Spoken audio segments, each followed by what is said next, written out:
দর্শক, অগ্নিঝরা মার্চ মাস বাঙালির ত্যাগ, বীরত্ব, সংগ্রাম, আনন্দ ও বেদনার মাস। ২৬শে মার্চ বাংলাদেশের ৪০তম স্বাধীনতা দিবস। আমাদের আজকের অনুষ্ঠান এই স্বাধীনতা দিবস উপলক্ষে বিশেষভাবে নির্মিত।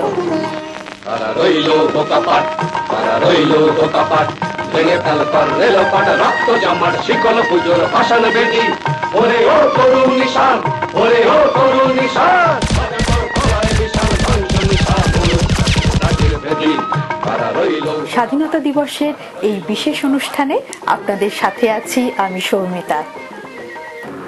বাঙালি জাতির অবিসংবাদিত নেতা, জনক বঙ্গবন্ধু শেখ মুজিবুর রহমান ১৯৭১ সালের ২৬শে মার্চের প্রথম প্রহরে পাকিস্তানি সামরিক জান্তার হাতে গ্রেপ্তারের পূর্বক্ষণে ঘোষণা করেন বাংলাদেশের স্বাধীনতা।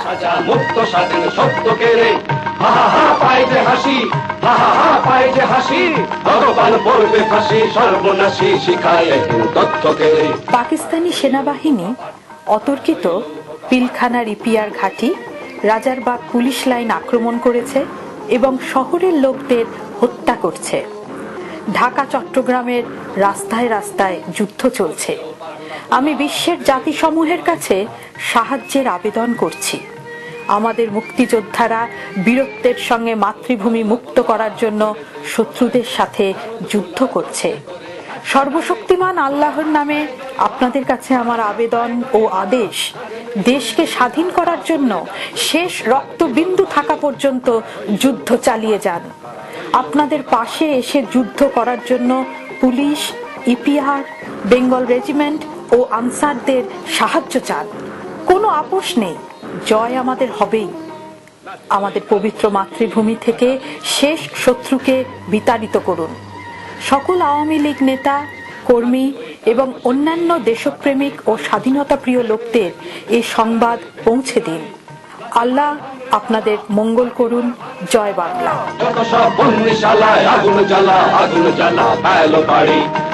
শেখ মুজিবুর রহমান, ২৫শে মার্চ ১৯৭১।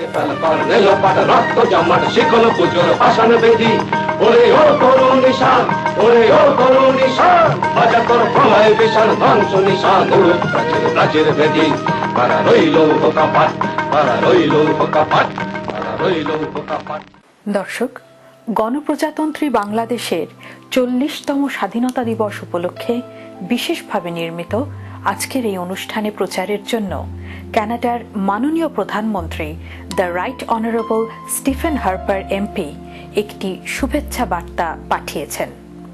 মিস্টার হার্পার এই বার্তায় বাংলাদেশের স্বাধীনতা দিবস উপলক্ষে সকল বাংলাদেশি ক্যানেডিয়ানদের তার আন্তরিক শুভেচ্ছা জানিয়েছেন। তিনি শ্রদ্ধা করে স্মরণ করেছেন আমাদের কষ্টার্জিত স্বাধীনতাকে এবং স্বাধীনতা যুদ্ধে অংশগ্রহণকারী সকল বীর মুক্তিযোদ্ধাদের। ওই বার্তায় কমিউনিটিতে বিশেষ অবদান রাখার জন্য বাংলা টেলিভিশন কানাডার প্রতি মাননীয় প্রধানমন্ত্রী বিশেষ সন্তুষ্টি প্রকাশ করেছেন।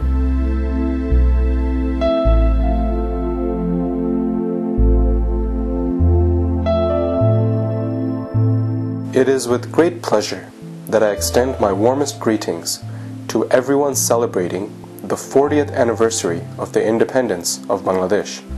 This occasion provides you with a wonderful opportunity to reflect upon the hard-won independence of Bangladesh and to pay tribute to those who fought for this freedom. Today, you can look to the future with confidence and take pride in the many contributions that Bangladeshi Canadians make to the strength and vitality of our great nation. I would like to commend Bangla Television Canada for its commitment to fostering fellowship amongst Bangladeshi Canadians. You may take great pride in your contributions to our country. Please accept my best wishes for a memorable celebration. The Right Honourable Stephen Harper, PC, MP, the Prime Minister of Canada.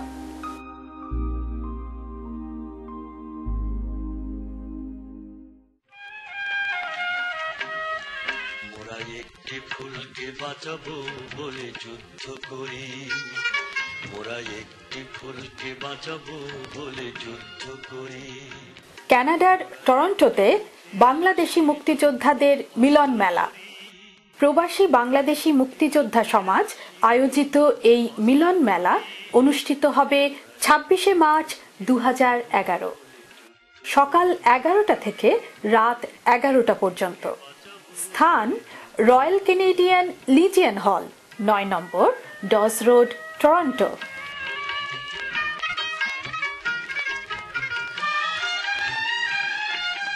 বাংলার সূর্য সন্তানদের এই মিলন মেলায় আপনার সাদর আমন্ত্রণ। যে মাটির চিরমমতায় আমার অঙ্গে মাখা।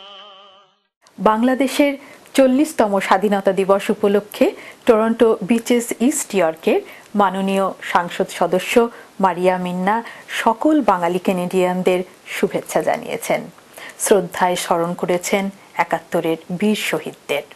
I want to wish all of the Bangladeshi community a wonderful anniversary, 40th anniversary for the independence of Bangladesh. We know the date was March 26, 1971, a very famous date.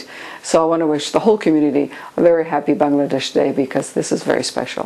While we celebrate, we also want to remember and honor the people who are with us, who are here today, but also those who gave their lives and are not with us any longer.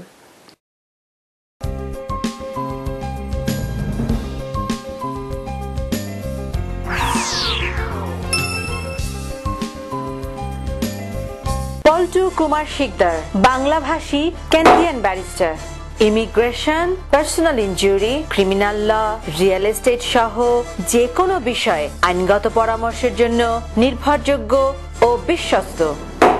Omnibus tax and accounting services, দ্রুত tax refund সহ যাবতীয় tax ও business accounting এর জন্য নির্ভরযোগ্য প্রতিষ্ঠান। যোগাযোগ Moshtaq Ahmed, 2811 Danforth avenue, Toronto. একটি স্বপ্নিল বাড়ি, একটি লাভজনক ব্যবসা, একটি নির্ঝঞ্ঝাট কন্ডোমিনিয়াম। আপনার এমন সব স্বপ্ন পূরণে অভিজ্ঞ রিয়েল এস্টেট এজেন্ট শাহজাদ একটি বিশ্বস্ত নাম।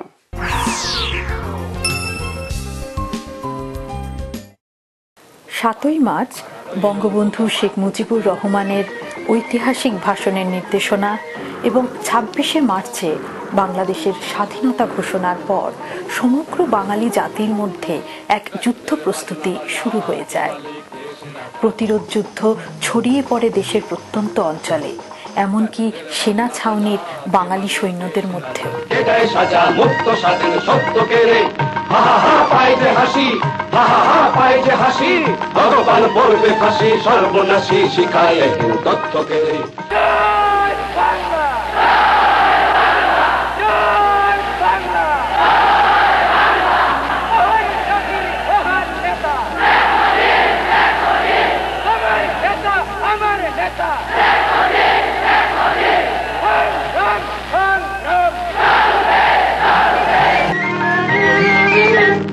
পাগলা ভোলা তেরে তে প্রলয় তোলা নারদ গোলা জোরসে করে হাজকা টানে।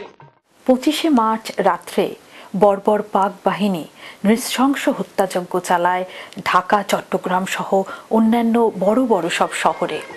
নির্বিচারে হত্যা করে রাজনৈতিক কর্মী, সাধারণ মানুষ, নারী, শিশু, যাকে সামনে পায় তাকে। তারা রইল ধোকাপাট, তারা রইল ধোকাপাট, ভেঙে ফেল কর রেলপাট, রক্ত জমাট শিকল পুজোর ভাষণ বেদি। ওরে ও করুণ নিশান, ওরে ও করুণ নিশান,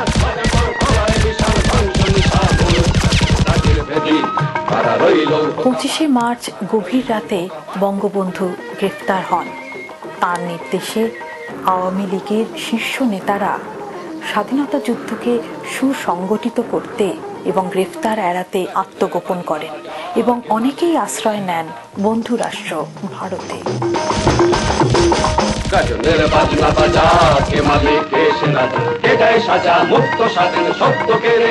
১৯৭১ সালের ১০ই এপ্রিল গঠিত হয় মুজিবনগর সরকার।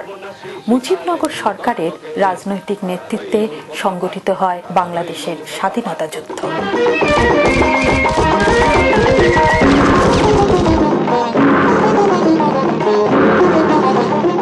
তৎকালীন কুষ্টিয়া জেলা বা বর্তমান মেহেরপুর জেলার বৈদ্যনাথতলার আম্রকাননে নবগঠিত মুজিবনগর সরকারের শপথ গ্রহণ অনুষ্ঠিত হয়।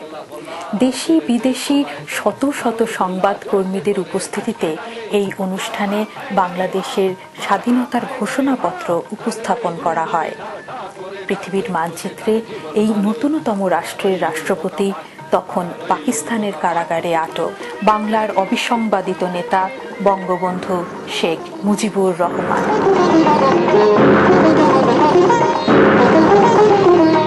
উপরাষ্ট্রপতি এবং অস্থায়ী রাষ্ট্রপতি হিসেবে শপথ নেন সৈয়দ নজরুল ইসলাম। প্রবাসী মুজিবনগর সরকারের প্রধানমন্ত্রীর গুরুদায়িত্ব গ্রহণ করেন তাজউদ্দিন আহমেদ। এম মনসুর আলীকে দায়িত্ব দেওয়া হয় অর্থ, বাণিজ্য ও শিল্প বিষয়ক মন্ত্রণালয়ের। স্বরাষ্ট্র, কৃষি, ত্রাণ ও পুনর্বাসন মন্ত্রণালয়ের মন্ত্রী হিসেবে শপথ নেন AHM কামরুজ্জামান।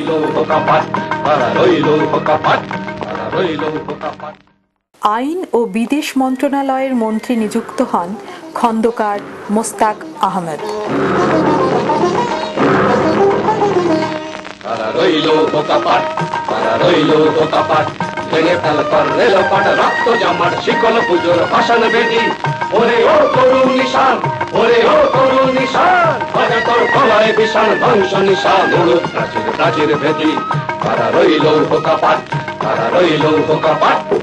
দর্শক, প্রবাসী মুজিবনগর সরকার বাংলাদেশের মুক্তিযুদ্ধকে সুসংগঠিত করার উদ্দেশ্যে কর্নেল মোহাম্মদ আতাউল গনি ওসমানীকে মুক্তিবাহিনীর কমান্ডার ইন চিফ নিযুক্ত করেন।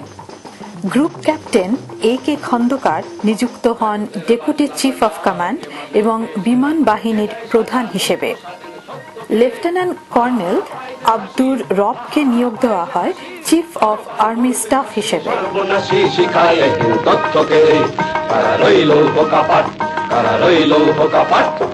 মুজিবনগর সরকারের রাজনৈতিক নির্দেশনায় বাংলাদেশের মুক্তিযুদ্ধকে দ্রুততার সঙ্গে চূড়ান্ত লক্ষ্যে পৌঁছানোর জন্য সমগ্র বাংলাদেশকে 11টি সামরিক সেক্টরে বিভক্ত করে সুসংগঠিত করা হয় মুক্তিবাহিনীর কমান্ডকে। এই 11টি সেক্টরের 11 জন সেক্টর কমান্ডারের নেতৃত্বে পরিচালিত হয় বাংলাদেশের মুক্তিযুদ্ধ। 1 নম্বর সেক্টর গঠিত হয় চট্টগ্রাম ও পার্বত্য চট্টগ্রাম জেলা নিয়ে। মেজর জিয়াউর রহমান 1 নম্বর সেক্টরের সেক্টর কমান্ডার হিসেবে দায়িত্ব পালন করেন 1971-এর জুন মাস পর্যন্ত। ক্যাপ্টেন রফিকুল ইসলাম এই 1 নম্বর সেক্টরের কমান্ডার হিসেবে দায়িত্ব পালন করেন 1971-এর জুলাই থেকে ডিসেম্বর পর্যন্ত। মুক্তিযুদ্ধের 2 নম্বর সেক্টর গঠিত হয় নোয়াখালী জেলা, কুমিল্লা ও ফরিদপুর জেলার কিছু অংশ এবং ঢাকা শহরকে নিয়ে।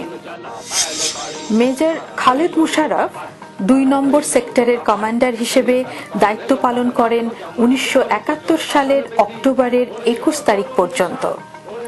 অক্টোবরের 22 তারিখ থেকে ডিসেম্বর পর্যন্ত ক্যাপ্টেন ATM হায়দার 2 নম্বর সেক্টরের কমান্ডার হিসেবে দায়িত্ব পালন করেন। মুক্তিযুদ্ধের 3 নম্বর সেক্টর গঠিত হয় সিলেট জেলার অংশবিশেষ, ঢাকা জেলার উত্তরাংশ এবং কুমিল্লা জেলা নিয়ে। 71-এর সেপ্টেম্বর পর্যন্ত মেজর KM শফিউল্লাহ এই সেক্টরের কমান্ডার ছিলেন। মেজর AMN নুরুজ্জামান 3 নম্বর সেক্টরের কমান্ডার হিসেবে দায়িত্ব পালন করেন 71-এর সেপ্টেম্বর থেকে ডিসেম্বর পর্যন্ত। সিলেট জেলার একটি কৌশলগত এলাকা নিয়ে গঠিত হয় মুক্তিযুদ্ধের 4 নম্বর সেক্টর। মেজর CR দত্ত পুরো মুক্তিযুদ্ধ চলাকালীন সময় 4 নম্বর সেক্টরের কমান্ডার হিসেবে দায়িত্ব পালন করেন।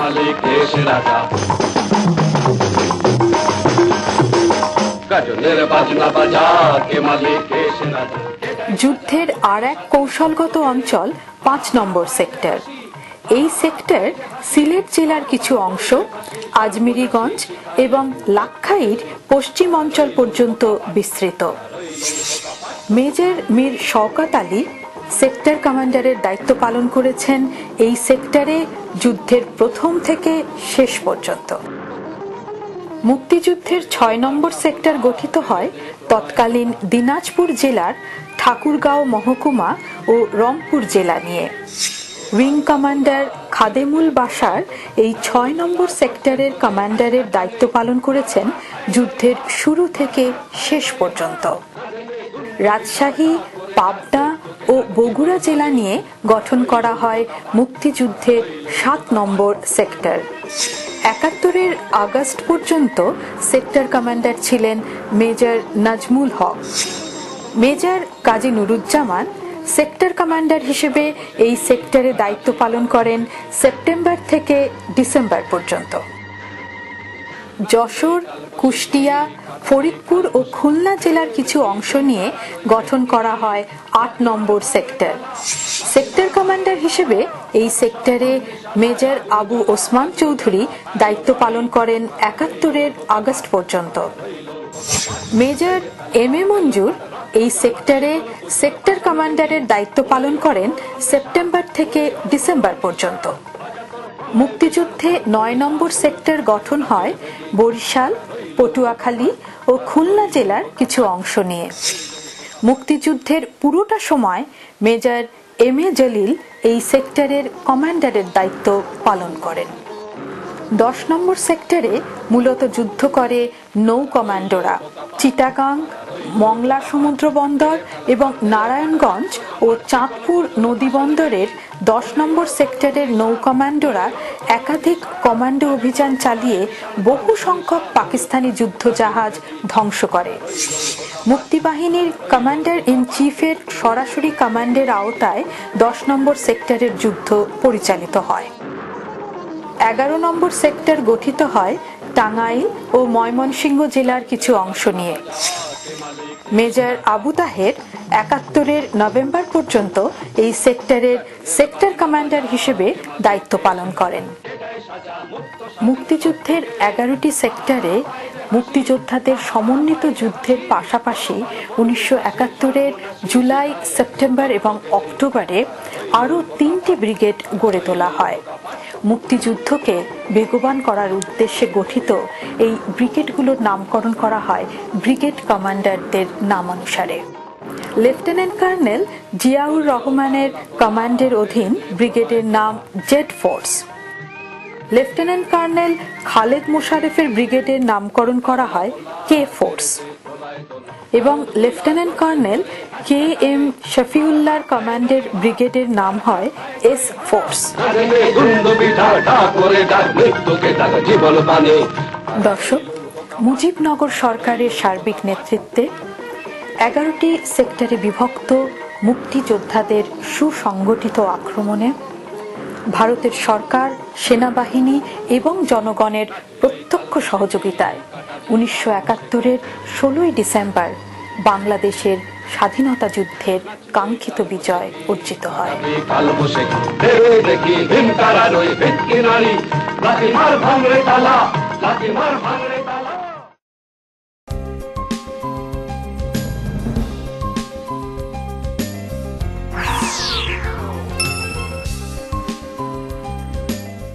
প্রণবেশ পোদ্দার দীর্ঘদিনের অভিজ্ঞতা নিয়ে আপনাদের সেবায়। আরইএসপি লাইফ ইন্স্যুরেন্স, আরআরএসপি নতুন ইমিগ্রেন্টের প্রাথমিক সেটেলমেন্ট। আমি প্রণবেশ, আপনাদের সেবায় সব সময়। 3028 Danforth avenue. Bangla media, Bangla বই, পত্রিকা, গানের সিডি, নাটক ও সিনেমার বিপুল সমাহার। ড্যানফোর্থ ও ভিক্টোরিয়া পার্ক এলাকায় বাংলা মিডিয়ায় সাদর আমন্ত্রণ। 3000 ড্যানফোর্থ অ্যাভিনিউ, টরন্টো। বাড়ি কিনবেন? সে অনেক ঝামেলা। আমি আপনাকে সাহায্য করব। সঠিক বাড়িটি কেমনে খুঁজে পাবো? আমি আপনাকে সাহায্য করব। মর্গেজ পেতে তো অনেক সমস্যা। আপনার মর্গেজ সমস্যা সহ বাড়ি কেনা বেচার যাবতীয় পরামর্শের জন্য সাজ্জাদ একটি বিশ্বস্ত নাম। দর্শক, একজন মুক্তিযোদ্ধার কাছে কেমন ছিল সেই যুদ্ধক্ষেত্রের অভিজ্ঞতাগুলো? যথাযথ কোনো সামরিক ট্রেনিং নেই, ভারী কোনো অস্ত্র নেই, গোলা বারুদেরও অভাব। অথচ পাকিস্তানি প্রতিপক্ষ একটি নিয়মিত সামরিক বাহিনী।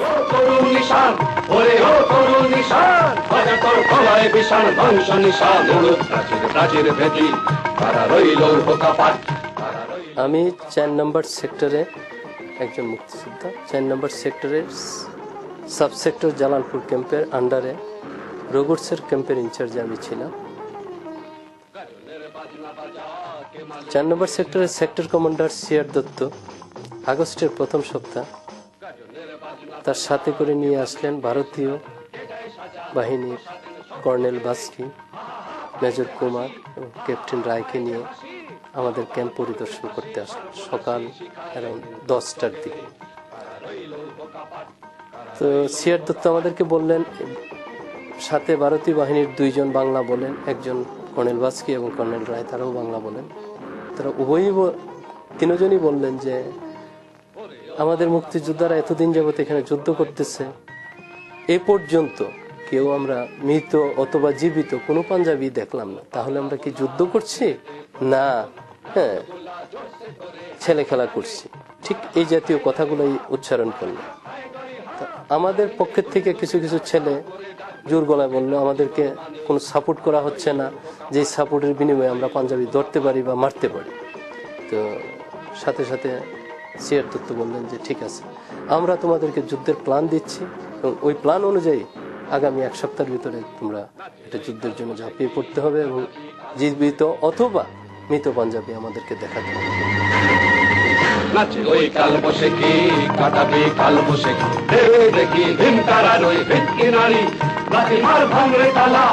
ঠিক পরের দিনই ক্যাপ্টেন রায় তার যুদ্ধ প্ল্যান নিয়ে আমাদের ক্যাম্পে আসলেন এবং যুদ্ধ প্ল্যানটা আমাদেরকে বোঝাতে আরম্ভ করলেন। যুদ্ধ প্ল্যানটা হলো সেই জকিগঞ্জ থানা সিলেটের 8 গ্রাম ডাকবাংলা এবং 4 পাড়া মসজিদ ক্যাম্প, এই 2টা পাঞ্জাবিদের সরাসরি ক্যাম্প ছিল, যে ক্যাম্প 2টাকে আক্রমণ করবে এবং যুদ্ধ প্ল্যানটা আমাদেরকে বোঝালেন। যুদ্ধ প্ল্যানটা হলো বিকাল 5টা থেকে এক্স্যাক্ট 5টা থেকে আরম্ভ করে 6টা পর্যন্ত তারা এক নাগারে আর্টিলারি মারবেন ক্যাম্পের মধ্যে। আমরা ইনফ্যান্ট্রি বাহিনী যেটা আছি, আমরা যেটা আক্রমণ করব এটা ডাকবাংলা একটা গ্রুপ এবং 4 পাড়ার একটা গ্রুপ। আমি যে দায়িত্বে ছিলাম এটা ছিলাম 4 পাড়ার মসজিদ ক্যাম্পের দায়িত্বে।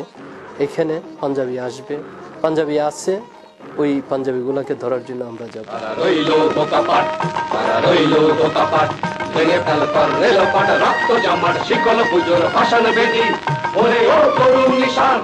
ঠিক 5টার দিকে ইন্ডিয়ান আর্মি আমাদেরকে সাপোর্ট দিতে আরম্ভ করল। সাপোর্টের প্রথম পর্বে আমরা ভয় ভীতি হয়ে গেলাম এই কারণে যে তাদের আর্টিলারি গুলা আমাদের থেকে 100, 150, 200 মিটার সামনে পড়তে আরম্ভ করল। এর মধ্যে মুক্তিযোদ্ধা বেশিরভাগই চিৎকার করতে আরম্ভ করলো, কি এরা কি আমাদেরকে সাপোর্ট দিচ্ছে না আমাদের উপরে গুলি মারছে। ধৈর্য ধরো, একটু ধৈর্য ধরো, ওপিপি আমাদের পিছনে আছে, তারা কাজ করতেছে। ঠিক এই অবস্থার পরই দেখা গেল যে না, গুলা সামনের দিকে আনাইতে আরম্ভ করলো এক এক করে। এই গুলা ঠিক কন্টিনিউ করলো, ধরেন 5:15 থেকে 5:15 দিকে আরম্ভ হলো, গড়ির তো আর টাইম নেই। ঠিক 6টা পর্যন্ত এক নাগারে গুলা। 6টার দিকে গিয়ে দেখলাম যে ঠিক টার্গেট অনুযায়ী গুলাগুলো পড়তে আরম্ভ করলো সেই মসজিদ ক্যাম্প এবং 8 গ্রাম ডাকবাংলা। আমি যে দায়িত্বে ছিলাম এই মসজিদ ক্যাম্প 4 পাড়ার মসজিদ পর্যন্ত আমি গিয়ে পৌঁছলাম 6টা, 6:15 অ্যারাউন্ড এরকমই হয়। তো ক্যাম্পের চতুর্দিকে আমরা পজিশন নিলাম। ক্যাম্প একটা মসজিদ, তার একটা পুকুরের চতুর্দিকে বাংকার আছে, আমরা ঠিক পজিশন নিলাম ওই জন্য। অন্ধকার, বৃষ্টি হচ্ছে, এর ভিতরে হঠাৎ করে চিৎকার, হোল্ড হ্যান্ডস আপ, ধাম করে গুলি। নাচে ওই কাল বসে কি কাটাবে কাল বসে দেখি ভিমতারার ওই ভিটকি নারী লাঠি মার ভাঙরে তালা। তারপরে নিজে চিৎকার করতে আরম্ভ করলাম, hold hands up, hold hands up. Polling করি, একটু আগাইতে আগাইতে একটা বাংকারের মধ্যে গিয়া, আরে কালভার্টের মধ্যে, এটা কালভার্ট ছিল চিকন, এটার মধ্যে পড়ে গেল। কালভার্টটার সাথে পড়ার সাথে সাথে আমার স্ট্যান্ড গানে ইয়াটা পড়লো পাঞ্জাবির মাথার উপরে, সে ওই জায়গায় লুকানো ছিল। কালভার্টটা পড়া পানি, কচুরি পানা, সাথে সাথে সে দত্তের মতো উপর দিকে উঠলো হাতালগে দিয়ে এরকম। আমি চিৎকার করতেছি, hands up, hands up, our hands up, our hands up. দ্বিতীয় আরেকটা উঠ, দুইটা ওঠার পরে আমি নিজেও কিছুটা ভয় পাইলাম যে আর কতটা আছে, এর মধ্যে যদি আমাকে ধরে। আমি চিৎকার করে ডাক দিলাম, মনি তাড়াতাড়ি আসো, পাঞ্জাবি আসছে, পাঞ্জাবি পাওয়া গেছে। মনি দৌড়ে আসলো, সব মুক্তিযোদ্ধারা তাদের পজিশন ছেড়ে আসলো, দুইজন মুক্তি পাঞ্জাবি পেলাম। এর মাঝে যেটা আমার কাছে সবচেয়ে বেশি আনন্দও লাগলো একদিক দিয়ে, আবার ভয়ও লাগছিল, যে আমি আনন্দের মধ্যে যেটা ছিল এটা হলো তার মাথার হেলমেটটা আমি উঠাই নিয়ে নিজের মাথায়